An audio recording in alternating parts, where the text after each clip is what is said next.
This is coffee number 5. I'm your host, Lara Schmoisman. Hi, everyone. Welcome back to coffee number 5. And I have to tell you, a while ago, I was looking for a community in PR. You know, but I'm all about sharing. I'm all about caring. I'm all about working with other experts and collaborating. I feel like other people that they do the same things as me, they're not competition, they're collaboration. We can learn from each other. And I found a wonderful community, Women's in PR. It was huge. It was really large. And there was so much going on, but it was really engaged. One day, I saw a message of one of the co-founders saying that she was struggling to maintain the group alive and it was a little bit out of hands. And I felt her message so heartfelt and I really understood what she was going through. And so I reached out to her and that's when we started our conversations.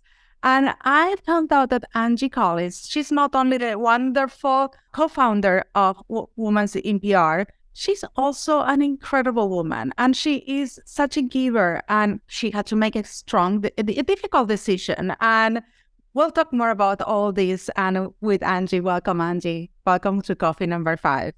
Thank you for having me.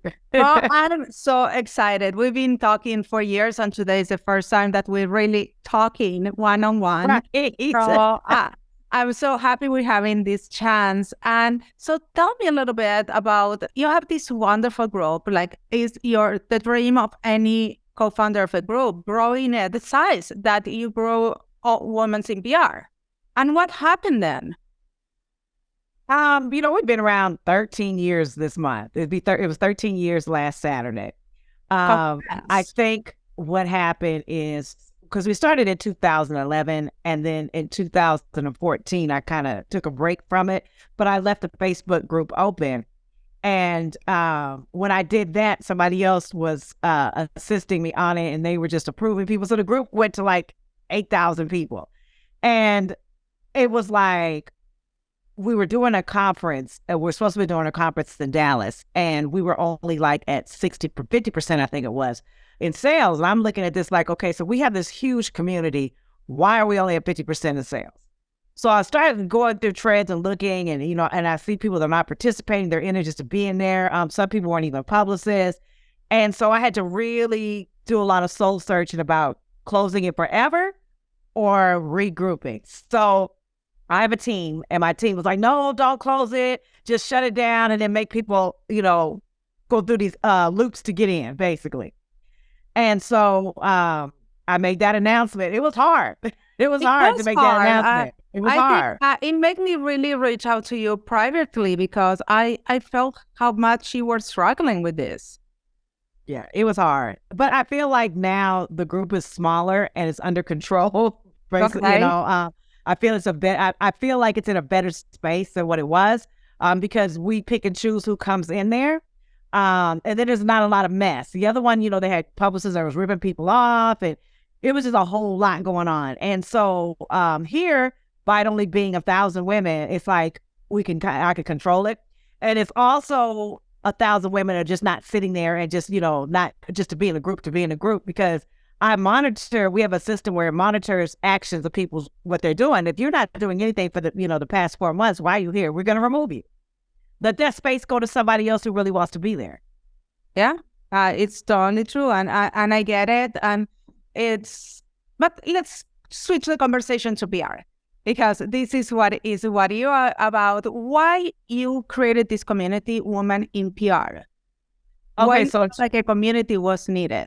Okay, so in 2011, my business partner, Tammy Atmore, who has passed away, we used to have a hard time getting interns that knew what the heck they were doing. When you go to school, they don't really teach you the real world of PR. So we would get them that didn't know how to write a press release, didn't know what AP style was. It was really bad. So we created Women in PR, and we started teaching boot camps across the country, like physically going to Baltimore, Miami, wherever, there was a need, and we stayed sold out because then we realized there was a need for this. I got with my attorney, and she was like, Angie, where you get this contract from? You're going to get sued, blah, blah, this and that. So she's the one that created the PR toolkit for me. And then I realized if I'm having this struggle, how many other publicists out there are having a struggle on getting the tools that they need, like, finding out what a contract is, what a proposal is, because Google only gives you so much. Okay. It doesn't really give you a breakdown. It only gives you so much. So we started selling PR toolkits. Okay. That started doing really well. And then I said, okay, I'm going to do a summit. Let's see what happens. So we did our very first summit. It was September. September was around my birthday time. So like September 17th of 2011. And we had over 300 women attend. And we did it in Miami, Florida. And I utilized publicists that were in Florida, publicists that I knew over the years for the panels. And it was really successful. We did the second year in Miami. And then I realized that, okay, Miami's a bit much, too many distractions. They was coming in drunk, going to the clubs or whatever. It was too many distractions. So I went to Houston, Texas. We did Houston. After that, we did Houston, Chicago, Nashville, Las Vegas, Los Angeles. And then we were setting up for the one in the pandemic to go back towards Nashville, then the pandemic hit. So then that kind of but the good thing about for us was we realized virtual summits. Yep. And so now we were able to reach our audience that don't live in the United States, because we have a huge audience that lives anywhere in Dubai, London, Paris, Australia, Africa. So we were able to reach them, and they were able to attend, via Zoom. So the pandemic was good for us. Well, it was good for many people that they knew how to take advantage of it. And a lot of people use it to learn and to get a new skill sets during pandemic, which is fantastic. But also, now let's talk about really what's PR, because a lot of people, and actually I have a mentee which I adore, and this is something that, and I have a lot of people that they work with me that actually they went to school for PR, and PR is about making connections. It's true, but at the end of the day, PR ends up being a lot about pitching. It is. 85% of what we do is pitching. Yeah. PR is bringing awareness to a brand. And you can't bring awareness to the brand if you're not pitching. Unfortunately, this younger generation thinks getting on social media is pitching. Okay. Yep. And it's not, this because it's about making relationships. I can't make a relationship with somebody that's on social media. So even when I teach on my platforms, I always tell people, even if you don't have no clients, if you have absolutely none, and you're in, let's say you're in the fashion space, okay, reach out to the editors and introduce yourself. Say, hey, my name is Anje Collins. I'm with the Lex PR Group. I just wanted to say hi. I've been following your work for a while. I saw your article that you did on XYZ. I don't have any clients at this particular time, but I just wanted to make your acquaintance. So when I do have clients, you'll know who I am. That's lovely. And there's your pitch. and that's the real, it's not that hard. It's the same when you go to a networking event. You shouldn't be, and this is something I used to do, and I used to being on the side, waiting for someone to approach me. And no, you just need to go for it and introduce yourself. Yeah, my grandmother had an old saying that said, a closed mouth does not get fed.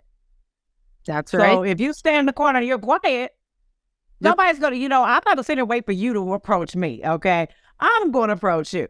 And sometimes I think that when people see that you have that kind of aggressiveness, they're going to figure, okay, that's a person for me.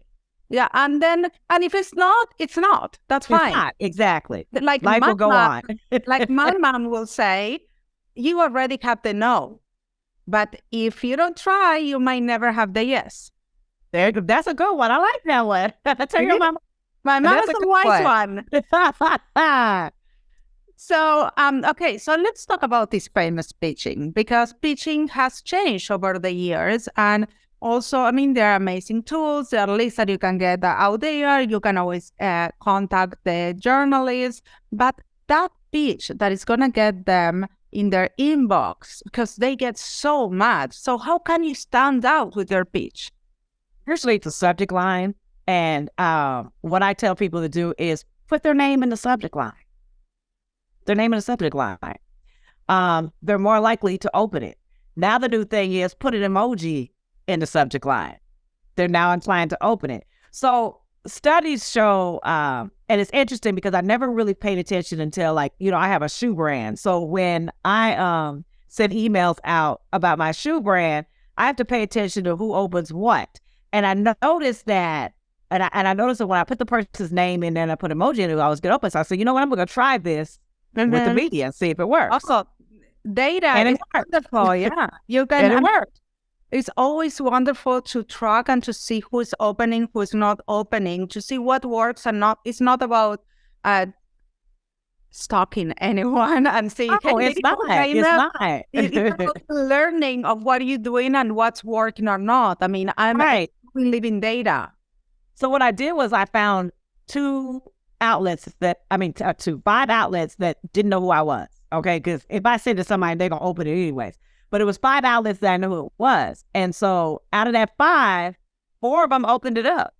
4 of them got back to me. So I always tell people, editors and journalists have egos. Okay. Well, yeah. So if I'm able to say, hey, such and such and such, have you seen? And even when I do my pitches, I try to flip it where they're a part of the equation. So it makes it seem like they are doing something. So like if I had like in the music industry, when I was in the music industry, I would tell them, hey, I got an artist, blah, blah, blah, this and that. There's single drops of such and such. I would appreciate your opinion. Yep. And if I'm referring to their article, like, I saw your article that you did on such and such and such, and I kind of feel like these 2 artists are similar. Let me know what you think. They're going to respond because now I put the wheel in their cart. Yeah, you generate the conversation. You engage. But also there is something very important. I've seen a lot of people that they have products.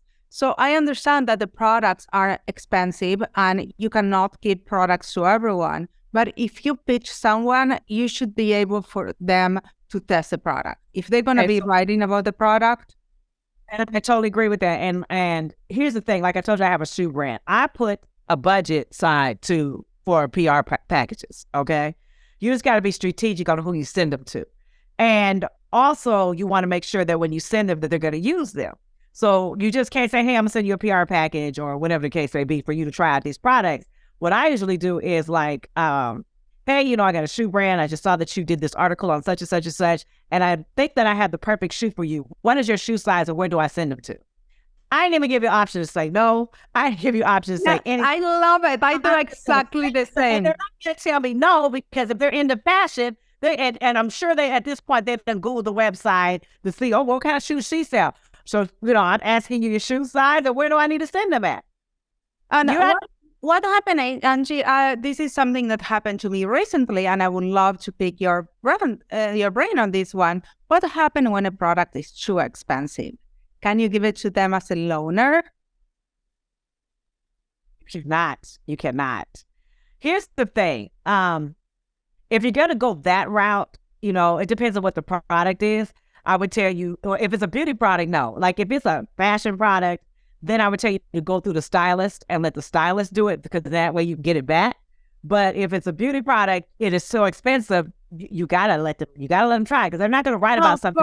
Of course. Yeah, they're not going to write. So you're going to have to, like I said, pick accordingly who you need to send it to. Because like a lot of times some editors and journals, their stuff gets picked up by a lot of people.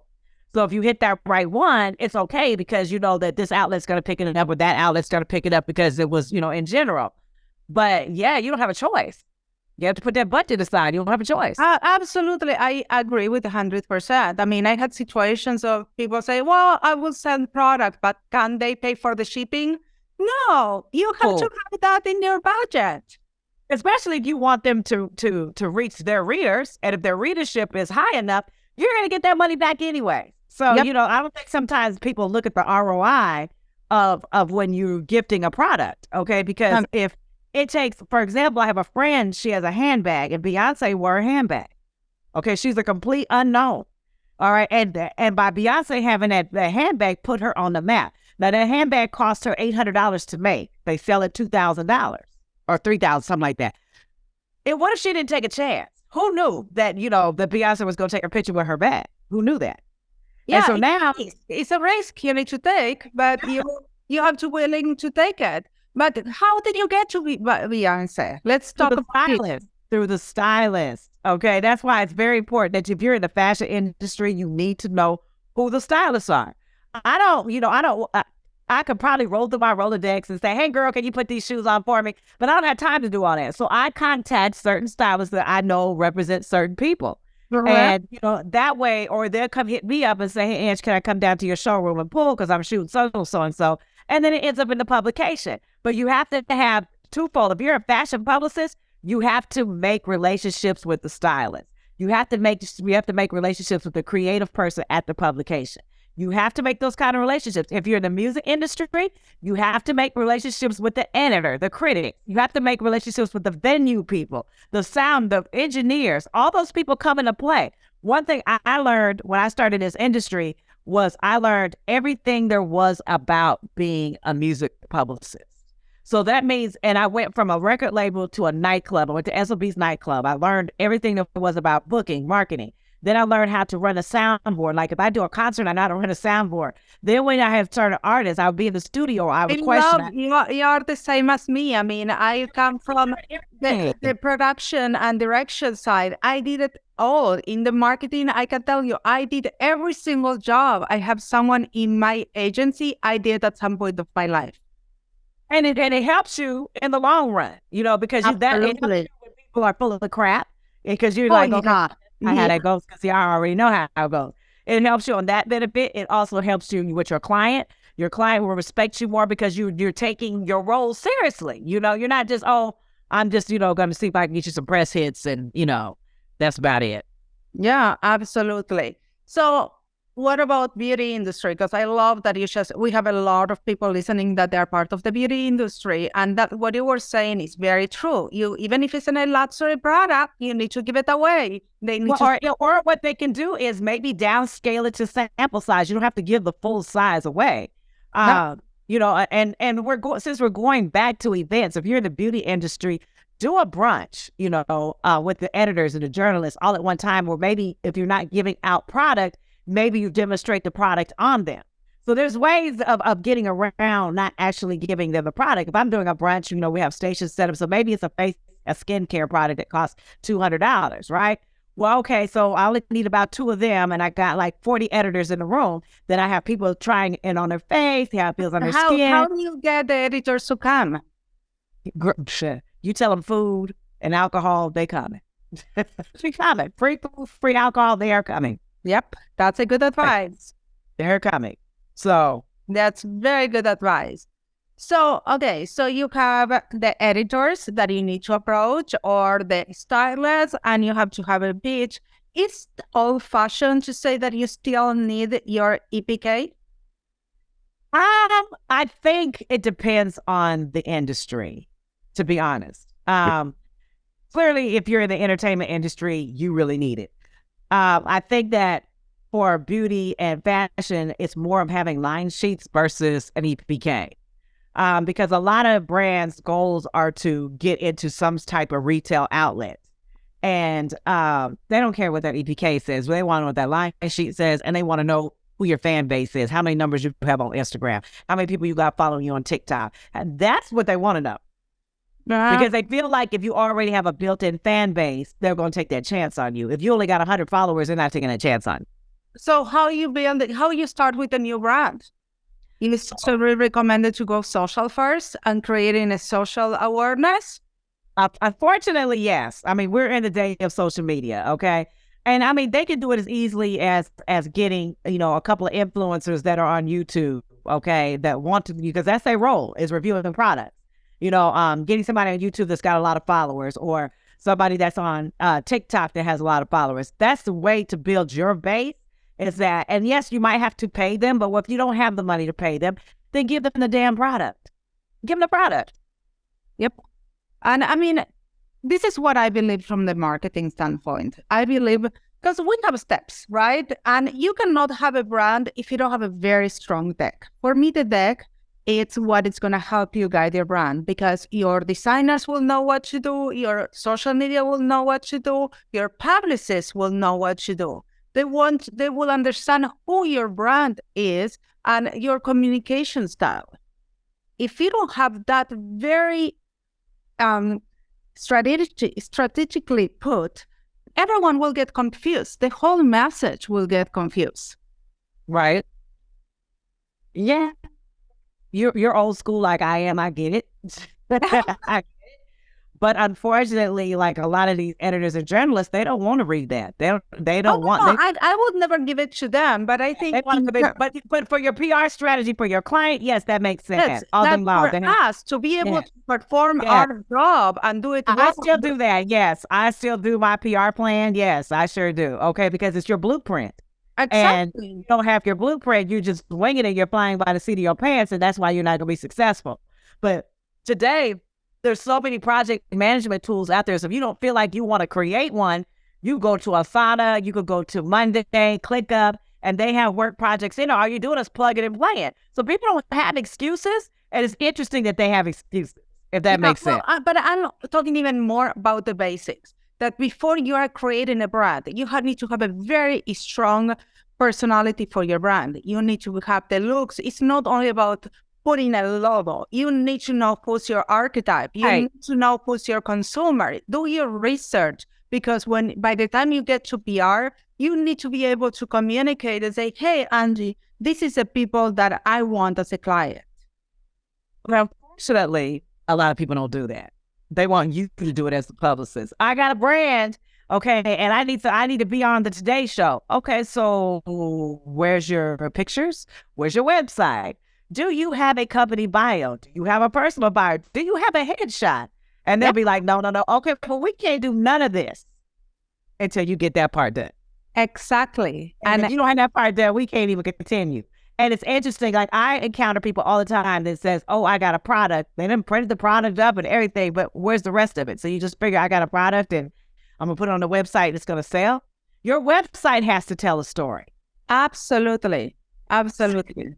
You just can't put some pretty pictures up there and you have no story. Your social media has to tell a story. You just can't put pictures up there and have no cohesiveness, no nothing. You're not telling a story. So even like you say, even up to the marketing steps of it, or before you even get to the PR aspect of it, you have to have a vision. You have to have a story. Well, for me, PR and marketing are the same. I mean, PR is part of marketing, and everything goes together. And you cannot do PR. We can do marketing, but a marketing person cannot do PR because they don't know how to pitch.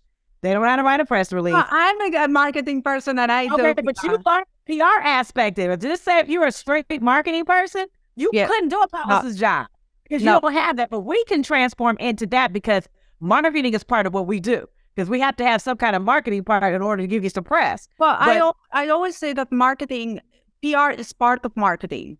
It is. It's the girlfriend.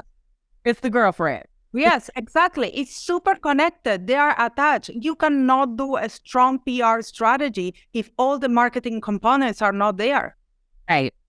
And that's why they go hand in hand. But if you're able to do both of them, you're winning. Okay. But some people can't do both. You'll be surprised. I know. But is it right to start with a PR strategy if you don't have a strong marketing? But it depends on what industry you're in. I think a lot of that depends on the industry. Like, for instance, if there's people that represent cannabis companies or e-commerces, okay, there's no set marketing strategy because it shifts all the time. So they have to rely on the awareness from the publicists to make them to be seen, especially in e-commerce, because you got to change with the seasons. You have to change with this. You have to change, and you can't really put a solid marketing plan in. And I found that out the hard way. But you can't put a solid marketing plan. Oh no, you can't. It just won't work. But however, I was able to leverage press. Yeah, what I learned being in marketing for e-commerce a lot is that I always need to be adjusting, and I cannot create a strategy a year in advance. Is something that it won't work anymore because there's so many things that they change all the time. So like even for when we do social media for our clients, I only do 10 days at a time at the most because the algorithms are changing all the time. Exactly. And even like, this whole new AI stuff. Yes. That's another interesting. Completely different conversation. That's another interesting. Because I had a girl the other day, because, we have a mentoring circle. And she was like, well, I use the AI to write a press release. And I said, so let me ask you a question. I said, did you just send that press release out? She said, yeah. I said, so you trusted that AI? She said, yes. I said, show me that press release. She gave me the press release. I put it on Grammarly. She had 142 grammatical errors. Oh my God. At least she was just like, something out. She was like, wait a minute. I said, the AI is going to give you the structure, but you still got to go in and adjust it and fix it and make sure it's grammatically correct.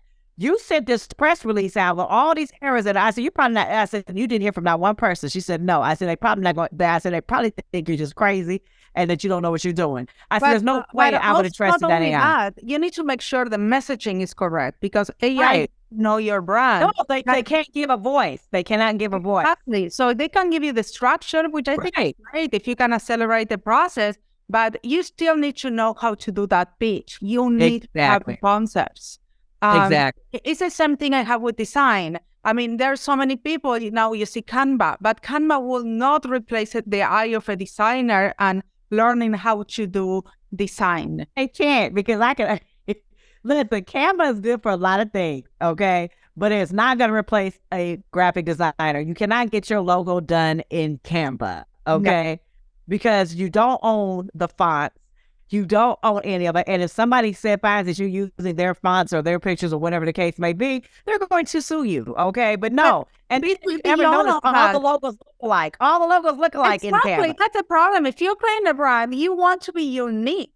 You want to be your own. You don't want to be the same as someone else. And believe me, that there are a lot of beauty brands out there. There are a lot of fashion brands out there. They don't need one more. If you're going to put one more, you better be different.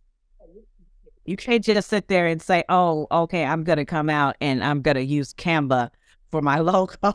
And at the same time, I mean, I feel like there are so many people, and I talked to someone yesterday that they had a little budget. So why did they choose to use their budget to do a super production of getting a lot of models, a lot of very expensive photographer, a renowned person, and you cannot, I mean, use all your budget in one thing because then you're gonna kill it. It's the same that when I talk about ads, you cannot put all, if you have money, let's say, have $10, and you put all your $10 in ads, then you could create this hype and that's done. And because you can continue to do the ads. Not sustainable. So it's better that it is $1 for PR, $1 for ads, $1 for email marketing. You divide it. You create a strategy. Right. You have to create strategy. And I think that for me, like I said, by me having a shoe brand and being a publicist, I was able to realize that, this is where my budget is. I'm not going to get the best photographer out in the world, but I'm going to find one that's decent enough, to do pictures that I want them to do. I'm going to use family members for models because I want to spend my money on the marketing aspect of it and the ads aspect of it. And once again, you can't tell when you go to my website that the photographer that shot the pictures has only been shooting for 2 years. Okay. You can't tell, that my models are my family members. Okay. So you can't tell none of that unless I'm telling you. And this is a conversation I was having yesterday also. Like, I prefer, if I will have to spend my money, I will prefer to spend it in a strategist or someone who can get me to put a strong foundation and create that strategy and ecosystem that will work for me in a long term, because there is no overnight success. At all. At all. And people want to think, I want to be on, like the famous line was, I want to be on the cover of Vogue magazine. Okay, unless you're a celebrity, you're not going to be on the cover of Vogue magazine. You period. Have to be realistic. And before we go, I want to talk about one more thing, which I think is super important in PR. Let's talk about paper plate. I think he's going to say that. It's what everyone thinks. I mean, unfortunately, it's part of the game today. It is. I had a client. She wanted to be, well, actually, it's funny because she used to be my client, but she's on the cover of Essence magazine, which I know she paid to be on there. And here's why I know she did, because she wanted to be on this TV show so bad. And when I contacted the TV show, they said, she could do 2 minutes. It's going to cost her $15,000. She paid that $15,000 for that 2 minutes just to be on there. Nobody cares. Nobody knew who you were. I had another client that wanted her product out on The View. And I'm like, they gave me a price of $10,000. And I said, and you got to give them full size bottles. Okay. I said, but you're not going to be on The View. So what's the point? She wanted to pay that $10,000. She paid the $10,000. And I said, now you gave all these people these big full size bottles and you only need a little bit of your product. So guess what? They're not coming to your website to buy anything because you gave them enough to last a year if they choose to go the whole year. Mm-hmm. But it's more and more common, especially after the pandemic, that a lot of editors and journalists are asking you to pay. Yep. So what's your take? Do it? Don't do it? Do it. I'm not going to do it. Okay. I'm not going to do it. I feel like if you're struggling, then maybe you need to find something else to do. Okay. Because you're getting a check from the publication and you want a check from me too. No, it doesn't work like that. So I would rather pass and go to somebody. I'd rather go to a smaller outlet that's struggling than to pay you. Yep. I mean, that's advertisement. If I'm paying, then I might as well pay for advertising. If I'm my client, exactly. It's pay for advertising. It's not advertising. It's not. Completely different. And so be very careful what you're paying for. And also because people are not stupid. People see that if you're in a magazine, it says sponsor if you pay. They can. If you're on special, oh my God, The Wire, the press wires that go out, it says sponsored. Okay, that means you paid for that placement. You paid for it. And also there's all these silly syndications that when you put a press release, let's talk about this for a moment, because there are places you go pay $1,000, you syndicate your press release, and then they show you, hey, you are in Yahoo, and you can put that. But it's not that someone really picked up your story. Now, we played with this in Women in PR. Because I've had a Cision account before Cision, okay? And so what I did was we did a Women in PR press release just to see what was going to happen. And of course, ended up in places like Tupelo, Mississippi and all this other stuff. But however, it did get picked up by a Huffington Post, and it was actually a writer from Huffington Post that actually reposted it. I mean, that really did the article. But that's like a chance in how many does that have? Exactly. But you can also go in syndication that you're going to show up in random places, even international places, because they take every feed. And it doesn't mean that it's really... It doesn't mean somebody's really looking at it. Exactly. Exactly. I believe that PR now have merged in 3 different pillars. One that I call it PR for SEO, because we need that from the marketing side. Right. Then additional PR, which is wonderful, but it's costly and takes time. Yes. And people get very anxious and you cannot guarantee results. Here's the thing. This is the problem a lot of people have. They don't have one niche. Okay. And I tell people all the time, you cannot be a music, film, fashion, PR publicist. I said, because you're going to have too many media lists. Now, if I decided I'm just going to do beauty, then guess what? The same editors, the same journalists, and the same people I'm going to write to every single time. So therefore, I can take the time to, pitch them personally. But if I'm all over the place, that's too time consuming. See, I'm a strong believer of time, value, money. Even if you have a multiple target audience, start with one. Yes. Get your niche and start there. Because I'm a firm believer in time, value, money. I don't have time to waste. I believe in narrow. I believe even when you do ads, first get in one target audience, get your following, get someone strong and loyal, and then you can start diversifying. Exactly. And mostly if you don't have a lot,